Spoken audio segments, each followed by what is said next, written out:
My name is John Bushell, and I am not a bot. I was in school administration after spending a stint in the military. I was a teacher, a coach, and later became an administrator. Like most athletic males, I was assigned as part of the school security team. Eventually, I was trained by the Department of Homeland Security, several sheriff's departments, and the Georgia Bureau of Investigation, GBI. Prior, I was trained in the military. I was a combat crew member and a certified marksman with both rifles, pistols, M16, and .40 caliber Colt. With an oak leaf cluster, multiple awards, I was a likely person to help with school security and had an extensive background in technology and video surveillance as well.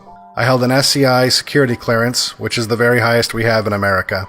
I say these things to help you understand my background and to weigh my opinion as to the events in Parkview, Florida, 30 minutes from my home where I live, now retired from school administration. As an administrator in charge of a large high school of 1,800 students and 140 employees, I held tabletop exercises and wrote publications and helped with multiple school and multi-jurisdictional school systems training as a developer and a presenter. Never did I hear from, receive information from, or was contacted by, read any publications, or gathered statistics from the United States Secret Service. Not once, ever. Yet 3 weeks prior to the shooting in Florida, the United States Secret Service was not only at the school, they held the training. I talked to one of my teachers. In fact, it was the same teacher that I ended up being with, yesterday when all of this went down. And he said that the Secret Service came and trained them on what the new safety protocols would be.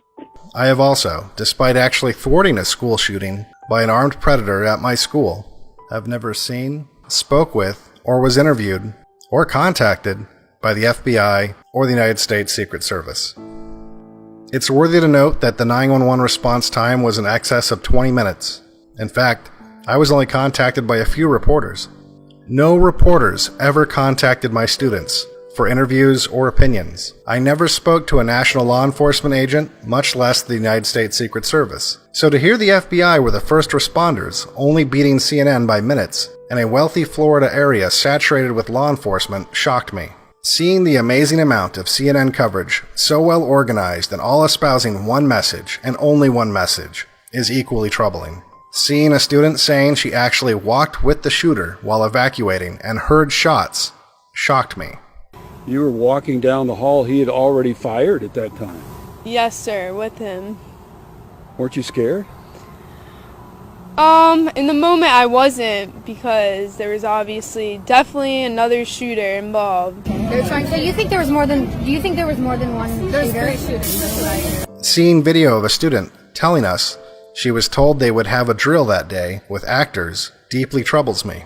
Because they were putting us through drills, and we all thought this was a drill. We thought this was a drill. No one think they were at point. People thought that it was just another intense drill. They told us about a drill before where they were going to be shooting blank. Seeing the same young man over and over who visited CNN that day and whose father is an FBI agent troubles me. Seeing and hearing the same narratives over and over that conflict with every aspect of training and experience I have is extremely unsettling. I saw video interviews of students claiming multiple shooters. This is troubling as well.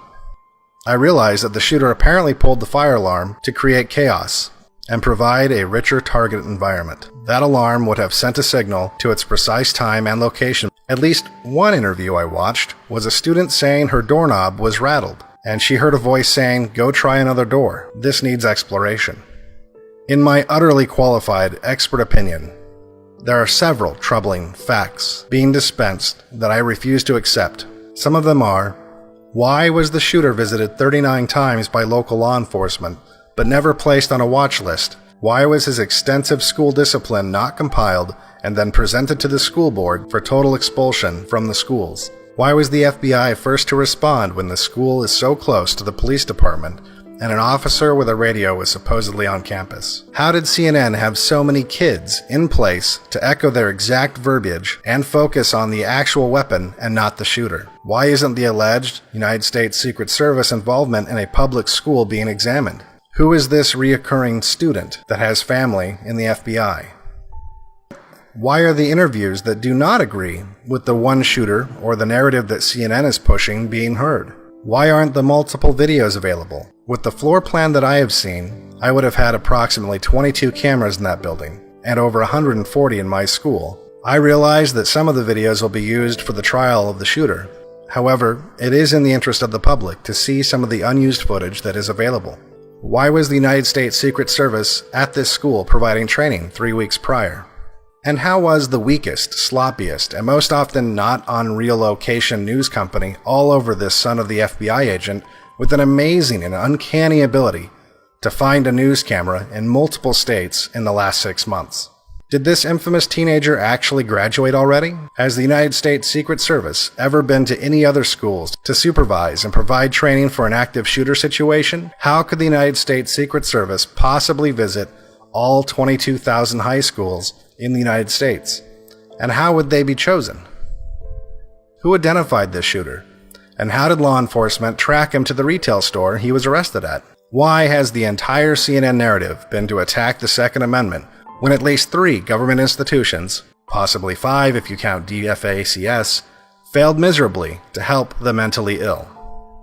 Why has the school district decided to demolish this building like they did at Sandy Hook if their narrative is true and correct? Why not allow the forensics to be published and to be explored completely?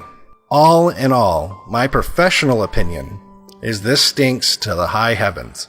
Either we are surrounded by the most incompetent news people in the world, who don't ask questions or give a damn about these murders, or have no concept of why this happened and will happen again soon. I, for one, am sick to death of the fake news outlets pretending that this is about a rifle. It's not. It's about a mentally ill person, totally abandoned and discarded and politically expediently ignored by multiple agencies, allowed to commit inhumane acts of terror due to incompetence. Johnny Bravo, @John Bushell.